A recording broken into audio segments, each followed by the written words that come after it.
কারোর SC certificate রয়েছে, তার সঙ্গে সঙ্গে এসটি সার্টিফিকেটও রয়েছে, এরকম কি হয়? একই সঙ্গে দুটো সার্টিফিকেট একজনেরই? হ্যাঁ, সেরকমই একটা ঘটনা ঘটেছে। এই এসটি সার্টিফিকেট দিয়েই কিন্তু ডায়মন্ড হারবার মেডিকেল কলেজে ভর্তি হয়েছিলেন এক পড়ুয়া, কিন্তু তার এসসি সার্টিফিকেটও রয়েছে। হ্যাঁ, কোথাকার ঘটনা জানেন?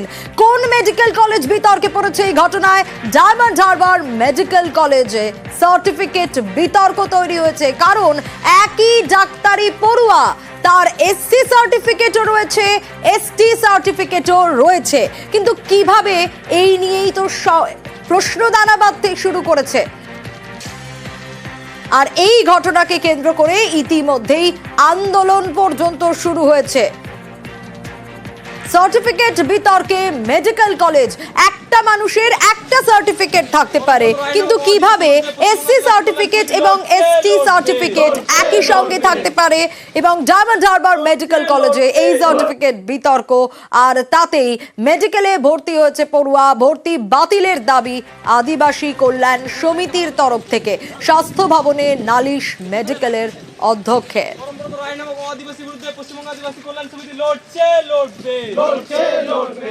2023 থেকে একটা ক্যান্ডিডেট জাল সার্টিফিকেট ব্যবহার করে এখানে অ্যাডমিশন হয়েছিল, যে এখন বর্তমানে second year MBBS, roll number সম্ভবত 47, পরমব্রত রায়, সে এখানে এখনও পড়ছে। আপনারা ইমিডিয়েট এটাকে এখান থেকে কলেজ থেকে বের করার ব্যবস্থা করুন, সেটা আমরা আজকে প্রিন্সিপালকে জানালাম। প্রিন্সিপাল বলেছেন তিনি ঊর্ধ্বতন কর্তৃপক্ষকে জানিয়েছেন, এবং ঊর্ধ্বতন কর্তৃপক্ষ থেকে যে ডাইরেকশন আসবে সেই ডাইরেকশন অনুসারে সেটা তিনি এক্সিকিউট করবেন।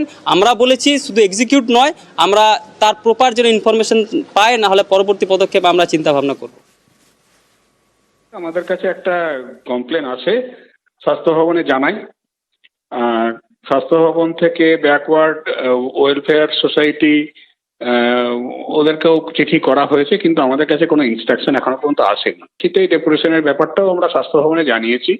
ওই ব্যাকওয়ার্ড ওয়েলফেয়ার সোসাইটি ওটা ডিপার্টমেন্ট ওটা তদন্ত করবে, তদন্ত করে যদি প্রমাণিত হয় তাহলে যা ডাইরেক্টিভস দেবে সেটা আমরা ফলো করব।